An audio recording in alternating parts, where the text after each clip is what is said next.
JDiv is back out of here to give everyone my final Walking Dead Season 5 episode review video. But before I get into that, it is extremely important, if you're not caught up to the point where I am in rewatching or watching The Walking Dead, for you to pay attention to that episode title, which I'll put in the description for you. If that's the case and you're not caught up, I strongly recommend, and so does everybody else, that you stop watching this video to avoid any potential spoilers. This will be The Walking Dead Season 5, episode number 16. The title of this episode is Conquer. This will be my review, reaction, recap of the episode. And keep in mind, I've seen this episode many times, just reviewing it to have it reviewed on my channel, and reviewing it because they announced that the season 11 of The Walking Dead will be the final season of the main Walking Dead show. Doesn't necessarily mean the end of the Walking Dead story. So, just so you know.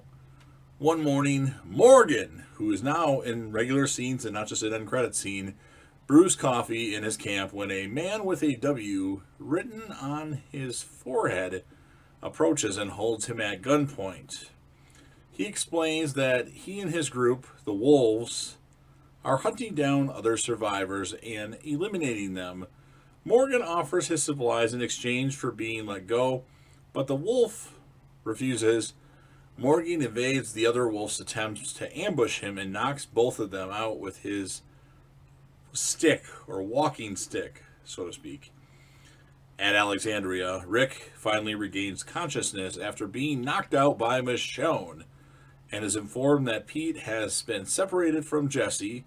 That's a good thing.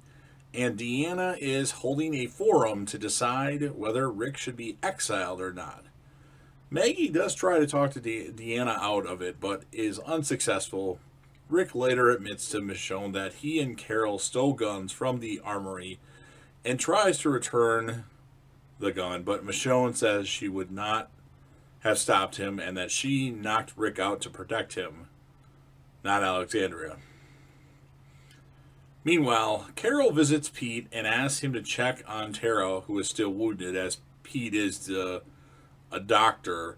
When Pete refuses because he's an asshole, Carol pulls a knife and threatens him. So this is real Carol coming out, not the fake, home, kitchen Carol that cooks in the kitchen all day long and makes cookies.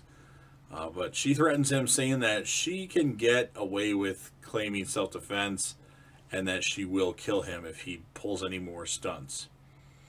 Abraham actually ends up visiting Tara, and while he's there, he finds out that Eugene is there, and Rosita's there too. But him and Eugene talk. They apologize for things that happened on the road. Eventually, Tara wakes up while Rosita is washing her, because Rosita, is likes Tara, or Tara really likes Rosita. She was probably happy as hell to wake up to Rosita. Anyway, outside her walls, Sasha buries a bunch of walkers she had killed. However, still emotionally unstable, she goes into the grave and lies down among the pile of corpses. That's just plain weird. Sasha's got to go at this point if she's going to do shit like that. And then also, Daryl and Aaron see a survivor wearing a red poncho in the forest, but lose track of him and decide to salvage supplies from a food truck. However, they set off a trap that unleashes a horde of walkers and are forced to take shelter inside a random car. And then all of a sudden, when they're about to try to get out, Daryl and Aaron, Morgan comes to save the day and gets them out safely, and they're able to escape. Now, Aaron actually invites Morgan to Alexandria, but Morgan declines, asking instead for directions, as he shows them a map that he picked up in the church, and the map is the one that Abraham gave to Rick. This is where we're going, and then he wrote the world's gonna need Rick Grimes on it. So Morgan wants to go to Rick. Well, guess what, Morgan? Alexandria is where Rick is for now. And then that night, the two wolves Morgan previously had encountered at the beginning of the episode, they bring the survivor with the red poncho to the location that they were just at, Morgan, Daryl, and Aaron, only to find that their trap had been triggered and they slit his throat. While resetting the trap, the wolves find Aaron's dropped pack as he dropped that trying to fend off walkers containing evidence of Alexandria's existence. And then elsewhere, Glenn sees Nicholas climbing over the wall and follows him into the woods. While tracking him, Glenn is shot and wounded by Nicholas. Now, Glenn escapes and tackles Nicholas when his attention is focused on a lone walker. A struggle does ensue, and Nicholas runs off, leaving Glenn to fend for himself against the walkers they attracted. As Nicholas moves through the night, Glenn catches up and holds him at gunpoint. And this is a really powerful scene. Glenn is the one that's like the moral compass of the show right now, without Tyrese, without Dale. And he's got a gun at Nicholas's head, and Nicholas says, I'm sorry. And Nicholas, of course, begs for his life, and Glenn reluctantly spares him and then helps him get back to Alexandria because his leg is wounded or something like that. Father Gabriel goes outside the walls unarmed. He finds a walker eating a man and approaches, offering himself to the walker, but ends up killing both the walker and the dying man. And then upon returning to Alexandria, Gabriel leaves the front gate ajar.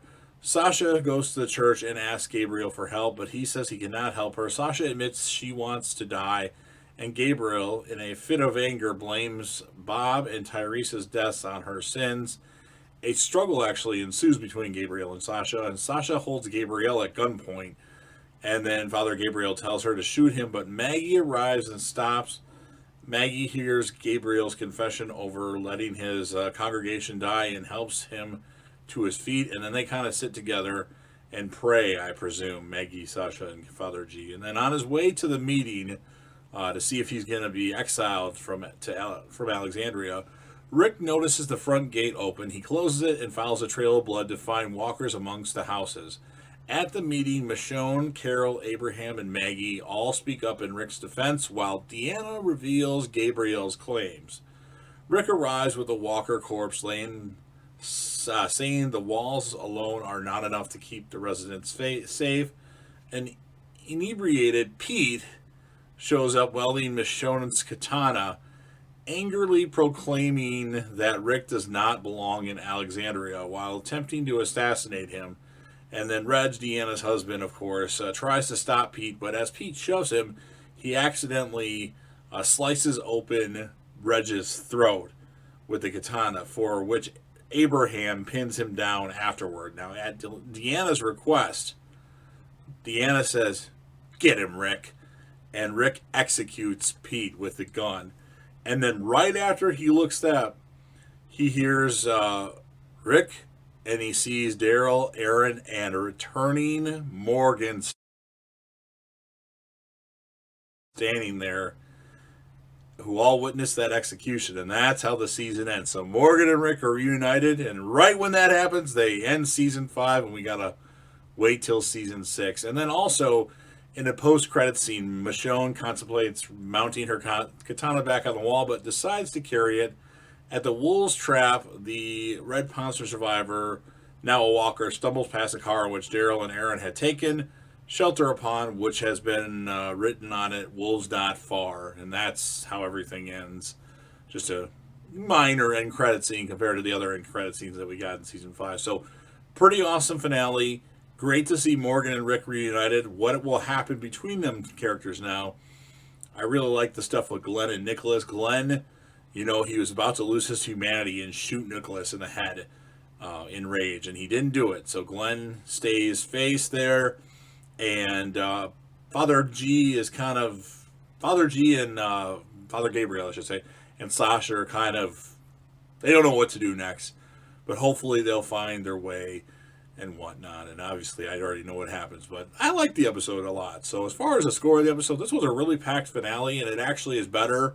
I liked it initially when I've seen it, but I liked it even a little bit more in this particular viewing. I'm going to give the episode a 9.3 out of 10. My character of the episode, I could go with Glenn, or I could go, God, I just said who I wanted to give it to. I could go with Rick, but I'm going to go with Glenn for the important scenes that he had with Nicholas and what he did or didn't do that kind of saved face for Glenn. So 9.3 out of 10. Glenn's the character of the episode. You've heard what I have to say. Now it's your turn. So if you're a fan of The Walking Dead and you like season 5 and you like the episode Conquer, or you just like The Walking Dead in general, go ahead and smash the like button. If anybody else you know is a fan of Walking Dead and would like listening or watching this video, share the video with them. Let them know to share it with whomever that they know that would like the show. Don't forget to leave me a comment in the comment section. That could be your thoughts regarding the episode. You could rank the finales of each season. You can give your score of the episode. You can tell me what you think we're going to do next if you don't know, which you probably do if you're watching this video. And of course, you can rank your favorite characters and your favorite episodes at that point too. And of course, last but certainly not least, don't forget that sub button, subscribe to the channel, join the team, show your support, and be a part of something special. And JDev will return.